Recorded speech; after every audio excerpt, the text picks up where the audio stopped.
Hey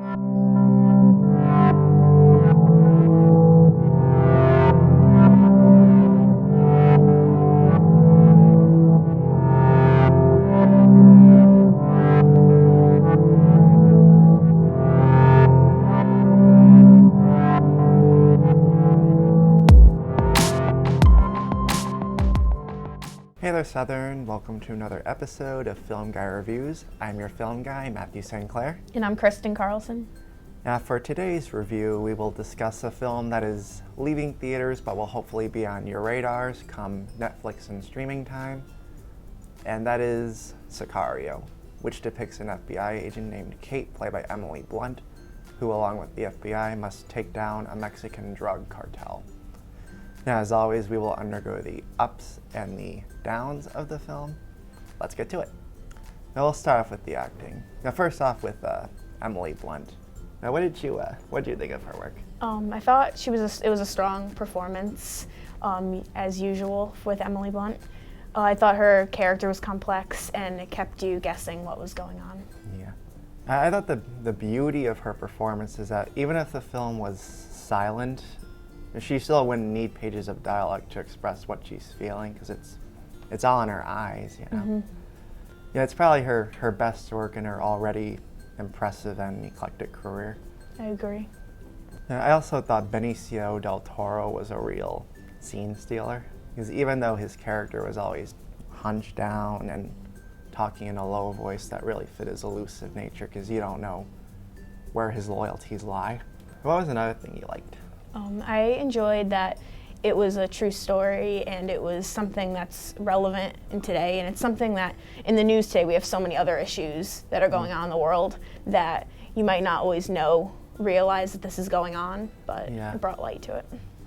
Yeah, when the film takes us to the city of Juarez, I don't know if it's how it's actually like, if it's actually like that in real life, but it still showed us a rather ugly side of Mexico. Mm-hmm. And how people are used to hearing gunshots every day. Mm-hmm.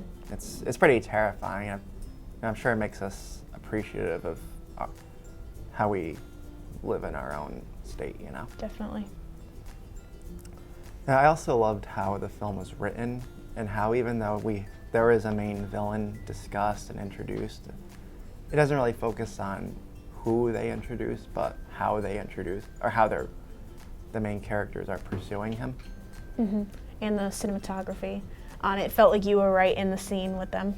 Yeah, and how the scenes that are set in night and day actually feel like night and day, and there's no special lighting hovering the actors.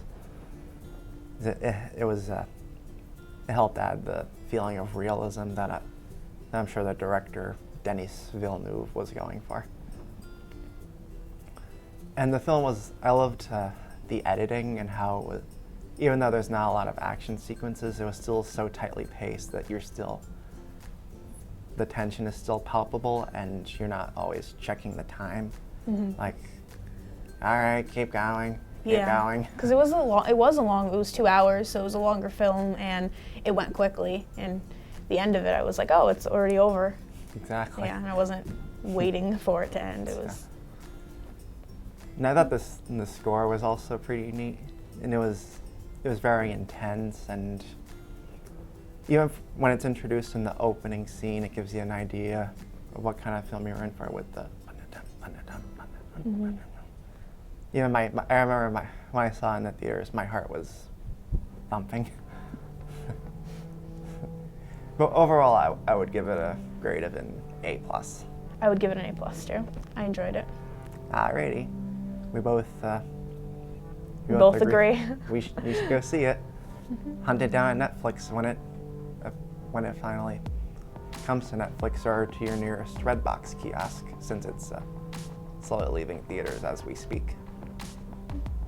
So that was our review of Sicario, and if you want to check out my full review alongside my coverage of anything else related to film, please be sure to check out my website, www.filmguyreviews.blogspot.com, and you can also follow me on Twitter and Instagram @filmguy619.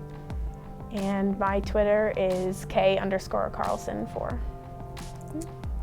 So this is Matt and Kristen signing off. Stay classy.